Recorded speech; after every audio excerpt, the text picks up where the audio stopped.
Right behind me is the convergent point I've been talking about. Osborne Turnpike, Newmarket Road. Both sides can see each other as they're coming up, and both sides are going to be rushing to be the first up here. General Weitzel is the Union general in charge of all these troops, and he writes, "I rode along the Osborne Pike, and when arrived at its junction with the Newmarket Road, we saw Devens's division, these troops, coming up, marching rapidly. Upon looking to the rear, we saw Kautz's troops, these troops, coming up at a similar gait. I afterwards understood the columns met here, and General Devens claimed the pike by virtue of seniority. And Kautz yielded on this account, but struck out across the fields." This is honestly one of the most controversial and humorous parts of this whole thing. The two groups will meet here. The Union general in charge of these troops, General Devens, will claim superiority in rank over General Kautz. So he claims his troops have the right to move ahead on the road.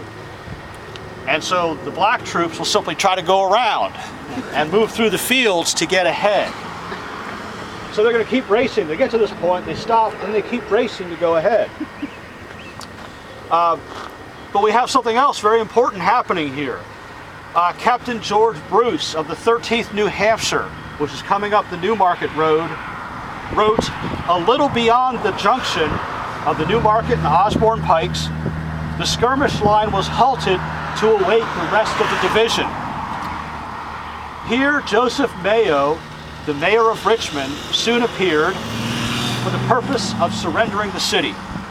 With him came his brother, who told me that Richmond was in control of a mob and would soon be totally destroyed by fire, which no one was attempting to control."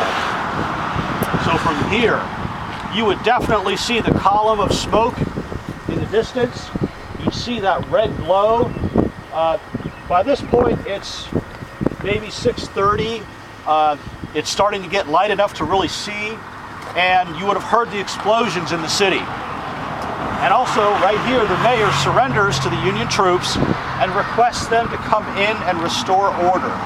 Because as the Confederate troops pulled out overnight, just chaos developed. We'll talk more about that later. Another officer from the 13th New Hampshire named William Prescott wrote, "Every moment the light we'd seen over Richmond became more and more brilliant. Above it hung great clouds of heavy smoke, and as we drew nearer, there arose a murmur swelling into a loud roar. At frequent intervals, we heard short, sharp explosions." And he talks about his troops coming up this road. "They were weary, breathless, hungry, begrimed, covered in perspiration, but eager and excited." That probably described everybody who got to this point. Another account from Captain Abel Leavenworth of the 9th Vermont. And he talks about how as his troops come up the road and they're almost running right by side with the black troops, they surge to get ahead. But listen to his account. This is great. "We overtook the colored troops as we emerged from the woods. I gave the order to oblique to the right, move to the right, and we did at the double quick step. The colored lads had a swinging step route and were talking cheerily to each other. As we passed them, the men in back would shout to those ahead to hurry up. But their demonstrations were so noisy that their officers did not learn of our presence until we turned ahead. Their captain also gave them the order to double quick. For more than a mile we raced it. I became so heated I tore off my sword belt and threw it with my revolver, saying if anyone couldn't keep up, they should bring it with them.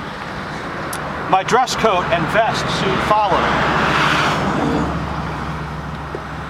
as did my collar and necktie. Soon our colored braves gave up the race."